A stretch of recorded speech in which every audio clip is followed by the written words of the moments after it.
Hi అండి, welcome back to my channel.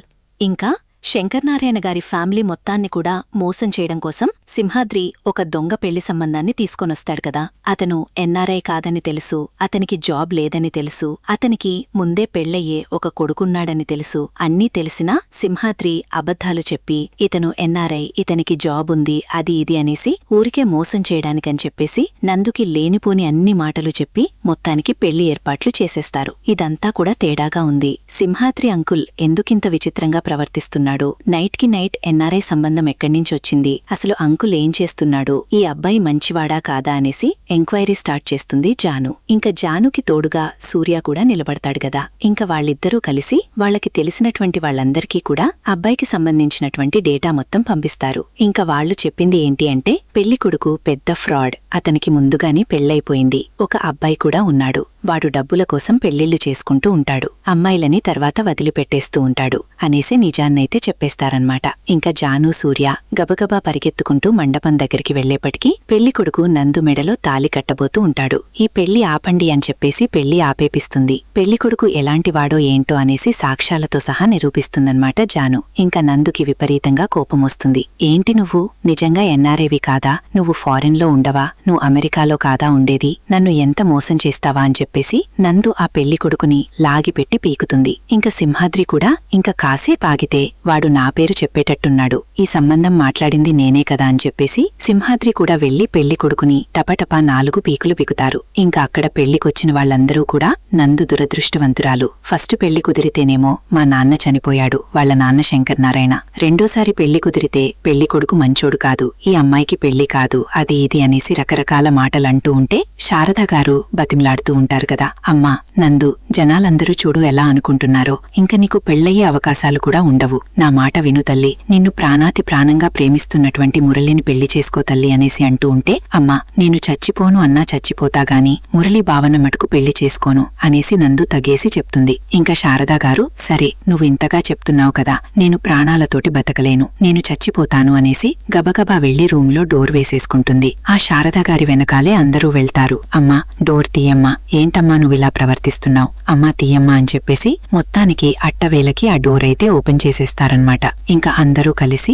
శారదాగారిని ఓదారుస్తూ ఉంటారు. ఇంకా అప్పుడే శారదాగారి అత్తగారు అంటూ ఉంటారు, చూడు నందు, ఇప్పుడు ఆల్రెడీ నేను కొడుకుని పోగొట్టుకుని సగం చచ్చిపోయిన ప్రాణాలతోటి బతుకుతున్నాను, ఇప్పుడు కోడల్ని కూడా పోగొట్టుకుని నేను చచ్చిపోయిన దానిలాగా బతకలేను, కావాలంటే నన్ను చంపేసి, ఇప్పుడు నీ యొక్క పెళ్లి ఇంతమంది ప్రాణాల మీద ఆధారపడి ఉంది, నువ్వు గానీ మురళిని పెళ్లి చేసుకుంటే అందరూ సంతోషంగా ఉంటారు, నువ్వు మురళిని కాని పెళ్లి చేసుకోకపోతే ఇగో మీ అమ్మ చచ్చిపోతాను అంటుంది, మీ అమ్మ చచ్చిపోతే నీ వెనకాలన్నటువంటి 3 ఆడపిల్లల బతుకులేమవుతాయి, ఒకసారి ఆలోచించుకో, ఇంకా తోట మనకి పూర్తిగా రాలేదు, ఇల్లు అప్పుల్లోనే ఉంది, ఒకసారి ఆలోచించుకో అమ్మా, ఈ ఎన్ఆర్ఐ సంబంధం ఎప్పటికి రావాలా, నీకు ఎప్పటికి పెళ్లి చేయాలి, ఇంకా ఒకసారి ఆలోచించు, ఈ మండపంలో ఇన్ని ఏర్పాట్లయితే పీటల మీద పెళ్లి ఆగిపోయింది అంటే అసలు ఆడపిల్లలకి పెళ్లిళ్ళవుతాయా, నీ తర్వాత నీ చెల్లెళ్ళందరికీ పెళ్లిళ్ళవుతాయా, ఒకసారి వాళ్ల భవిష్యత్తు గురించి కూడా ఆలోచించు, నేనెందుకు చెప్తున్నానో ఒకసారి విను తల్లి, నీ కాళ్లు పట్టుకుంటా అనేసి నందుని వాళ్ల నానమ్మ బతిమలాడుతూ ఉంటుంది. నానమ్మ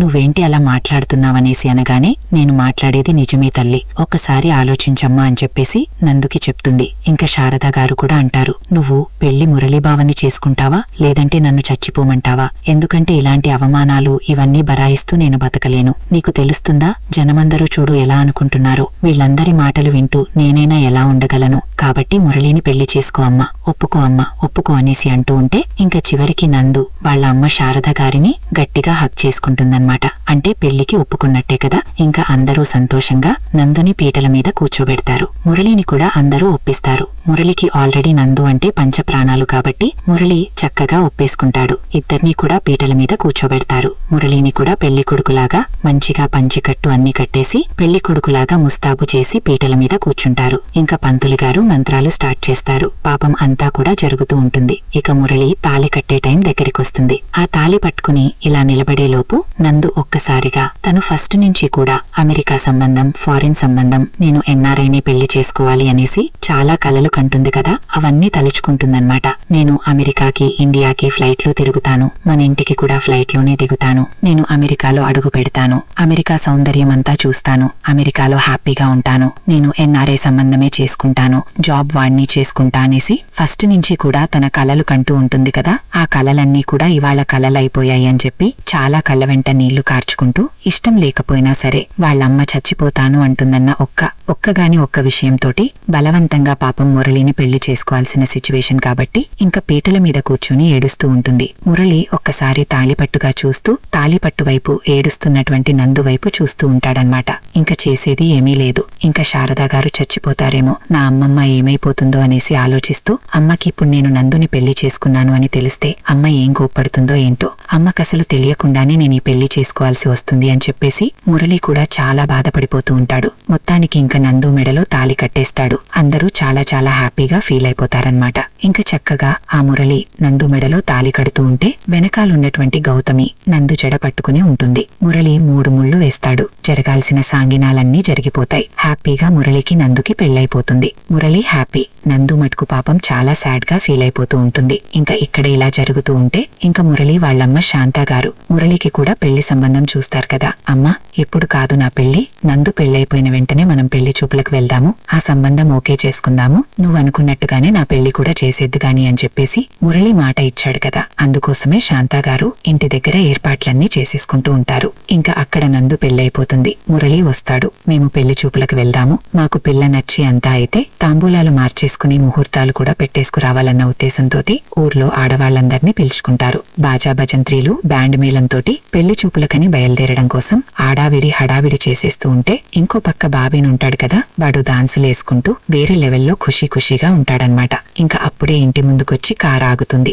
ఆ కారులో నుంచి మురళి, నందు ఇద్దరూ దిగుతారు. ఒక్కసారిగా ఆ నందుని, మురళిని చూసినటువంటి బాబీను, అన్న నీకు పెళ్లి చూపులకు వెళ్దామని బయలుదేరుతూ ఉంటే నువ్వు ఏకంగా పెళ్లి చేసుకుని వదిన్ని తీసుకుని వచ్చావా? కంగ్రాచులేషన్స్ అన్నా. కంగ్రాచులేషన్స్ వదినా, నిజంగా మీరిద్దరూ పెళ్లి చేసుకున్న అవడం నిజంగా ఒక్క మాట అన్నా చెప్పలేదేంటన్నా? అయితే ఏదైతే అదయింది, నీ పెళ్లయింది కదా, నాకు చాలా సంతోషంగా ఉందన్నా. అన్నా నిజంగా చాలా చాలా హ్యాపీగా ఉందన్నా అని చెప్పేసి బాబీను తెగ సంతోషపడిపోతూ ఇంకా అమ్మ పిలుస్తూ ఉంటాడు శాంతగారిని. అమ్మ ఒకసారి బయటికి రా అమ్మ, అన్న వచ్చాడు, వదిన్ని తీసుకునొచ్చాడు అని చెప్పేసి హంగామా చేసేస్తూ ఉంటాడనమాట. ఇంకా శాంతగారు ఏంటా ఈ బాబిన్గాడిలా అరుస్తున్నాడని చెప్పేసి ఆవిడ బయటికొస్తుందా. బయటికొచ్చి ఎదురుగా ఉన్నటువంటి నందుని, మురళిని చూసి ఒక్కసారి షాక్ అయిపోతుందన్నమాట. ఒరే ఏంట్రా మురళి నువ్వు చేసిన పని అనంట్రా, పెళ్లి చూపులకు వెళ్దామని చెప్పేసి ఈ దరిద్రపు కొట్టుదాన్ని పెళ్లి చేసుకుని వచ్చావేంట్రా? అసలు దీని మెళ్ళ నీకు తాళి కట్టాలని ఎలా అనిపించిందిరా? అది నిన్ను ఎన్ని రకాల మాటలనిందిరా? బట్టలు కుట్టుకునేవాడివి, నీ ఇంట్లో ఫ్యానే సరిగా ఉండదు, నీ చేత నేను తాళి ఎలా కట్టించుకుంటానని అడిగింది కదరా.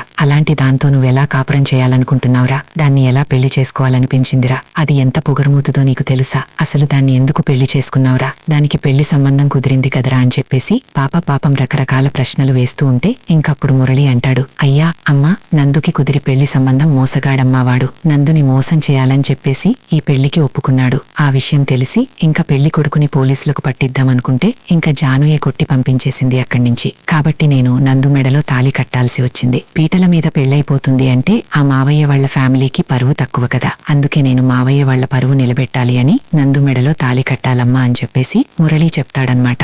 ఓహో, దీనికి పెళ్లి సంబంధం కుదిరి ఆ పెళ్లి సంబంధం చెడిపోతే ఈ అమ్మగారు నిన్ను పెళ్లి చేసుకున్నారా? అప్పుడు నీ మెళ్ళ, అప్పుడు నీ చేత తాళి కట్టించుకున్నారా? అంటే ఆ సంబంధంగానే చెడిపోకపోతే ఈ పాటికి పెళ్లి చేసుకుని అమ్మగారు అనుకున్న విధంగా ఫారెన్ వెళ్లిపోయేవాళ్లు కదా. గతిలేక నా కొడుకు చేత తాళి కట్టించుకున్నావంటే నువ్వెందుకే ఇంత మెత్తగా ఉన్నావు? ఏదైనా మాట్లాడితే గై అని కోపంతో మీదకొస్తావు కదే, ఎందుకే ఇప్పుడింత కామ్గా ఉన్నావు? నటిస్తున్నావెందుకే అని చెప్పేసి ఇంకా రకరకాల మాటలతోటి పాపం నందుని చాలా బాధ పెడుతూ ఉంటుంది శాంతాగారు. ఇంకా అప్పుడే మురళిని అంటూ ఉంటుంది, ఒరే మురళి, నువ్వు దాని మెళ్ళ కట్టినటువంటి తాళి నువ్వు తెంచేస్తావా? నన్ను తెంచేయమంటావా? నువ్వు ఒక్కడివి ఇంటికొస్తావా? లేదంటే దాంతో పాటే వెళ్ళిపోతావా? నాకు చెప్పు. దాన్ని నా కోడలుగా నేను అసలు అంగీకరించను. అది నా ఇంట్లో అడుగు పెట్టితేనే నేనసలు ఒప్పుకోను. మర్యాదగా చెప్తున్నా విను. నువ్వు వెళ్ళిపోతావా? లేదంటే ఇంకా దాన్ని తీసుకుని వెళ్ళిపోతావా, దాని మెళ్ళ తాళి తెంచేస్తావా అని చెప్పేసి అంటూ ఉంటే, ఏంటమ్మా తాళి తెంచడం ఏంటమ్మా, అయినా నువ్వు తాళి తెంచుతానంటే నీకు మంచిగా చెప్పేంత మేసు నాకు లేదు, కాకపోతే ఆ తాళికి ఉన్న విలువ నీకు తెలుసు కదమ్మా,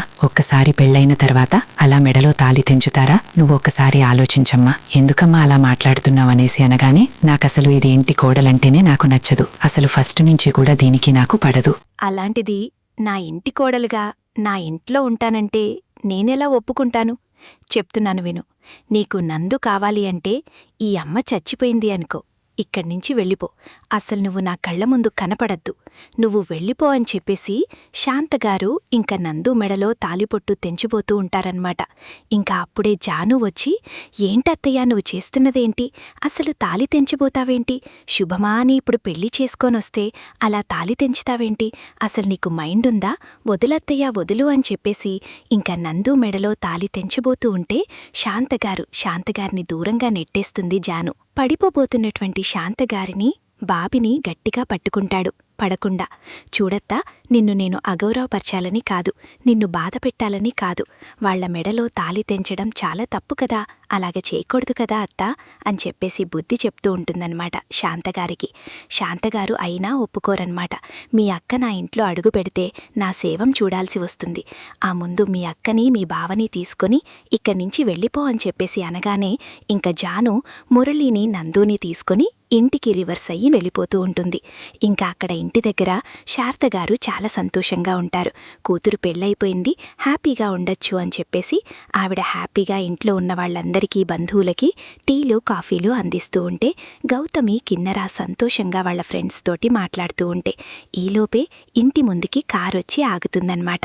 ఇంక కిన్నెర చూస్తుంది, అమ్మా కారొచ్చిందమ్మా, అమ్మా మురళీబావ నందు అక్క వచ్చారమ్మా అనేసి అనగానే శారదగారికి ఒక్కసారిగా గుండె ఆగిపోయినంత పని అవుతుంది. అదేంటి నందు రావటమేంటి, నందు వాళ్ళ అత్తగారింట్లో ఉండాలి కదా, మరి ఇక్కడికి రావటమేంటి, అసలు ఏం జరిగింది అనేసి గబగబా పరిగెత్తుకుంటూ వస్తారన్నమాట. ఇంకా వచ్చిన వెంటనే జాను కూడా వస్తుంది. అక్కడ జరిగిన సిచ్యుయేషన్ అంతా కూడా చెప్తుందన్నమాట. అమ్మా అత్తయ్య ఒప్పుకోలేదు, మురళీ బాబుని చాలా మాటలనింది, ఇంకా నందు అక్క మెల్ల తాలి కూడా తెంచబోతూ ఉంటే నేనే అడ్డుపడ్డాను, ఇంకా అత్తయ్య వాళ్ళని ఇంట్లోకి రానియకపోతే మనింట్లోనే ఉంటారు అని చెప్పి ఇక్కడికి తీసుకొచ్చానమ్మా అని చెప్పేసి జాను చెప్పగానే ఇంక శారదగారు పాపం బాధపడతారు. ఎప్పుడైనా పెళ్ళైతే అత్తగారింట్లోనే కదా కూతురుండాల్సింది, కాకపోతే ఏం చెత్త చేస్తాము, నందు జీవితం ఇలా అయిపోయింది, ఏదైతే అదయ్యింది, మంచివాణ్ణి పెళ్లి చేసుకుంది కాబట్టి ఇంక మనింట్లోనే ఉండండి అందరూ కలిసి, మనకి ఫస్ట్ నుంచి మురళి మన కొడుకులాగే అనుకున్నాం కదా, కాబట్టి రండి నానా అని చెప్పేసి ఇంట్లోకి గౌరవంగా చక్కగా అందరూ కలిసి హ్యాపీగా ఆహ్వానిస్తారా. ఇంక వాళ్ళు సంతోషంగా ఇంట్లో వస్తారు. ఇంక మురళి ఒకటి ఆలోచిస్తూ ఉంటాడు.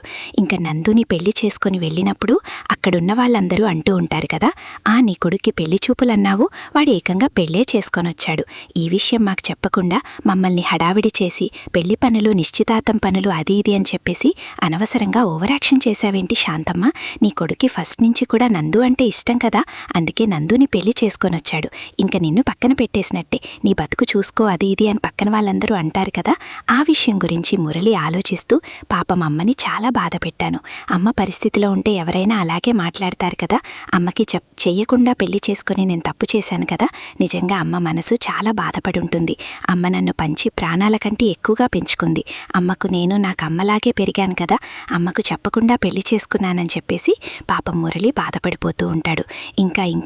ఇంకా శారదగారు మటుకు ఇంకా మురళి అలాగే నందు వాళ్ళిద్దరికీ పెళ్ళైనందుకు చాలా సంతోషపడిపోతూ ఉంటారనమాట. ఇన్ని రోజులు కూడా నందు మురళి అంటే ఇష్టం లేదు, మురళిని పెళ్లి చేసుకోను అని చెప్పేసి గందరగోళం చేసి గొడవ పెట్టుకునేదు, కానీ దేవుడు చూసావా వాళ్ళిద్దరికీ పెళ్లి జరిగేటట్టుగా చూశాడు, మొత్తానికి నందు మన కళ్ల ముందే ఉంటుంది, మురళి అంత మంచి భర్త దొరికినందుకు నిజంగా నందు అదృష్టం, మురళి కోరిక తీరింది కదా, చిన్నప్పటి నుంచి కూడా నందు నా భార్య, నేను నందునే పెళ్లి చేసుకుంటాననేసి కలలు కన్నాడు కదా, ఆ కలలు తీరాయని చెప్పేసి శారదగారు సంతోషపడిపోతూ ఉంటారు.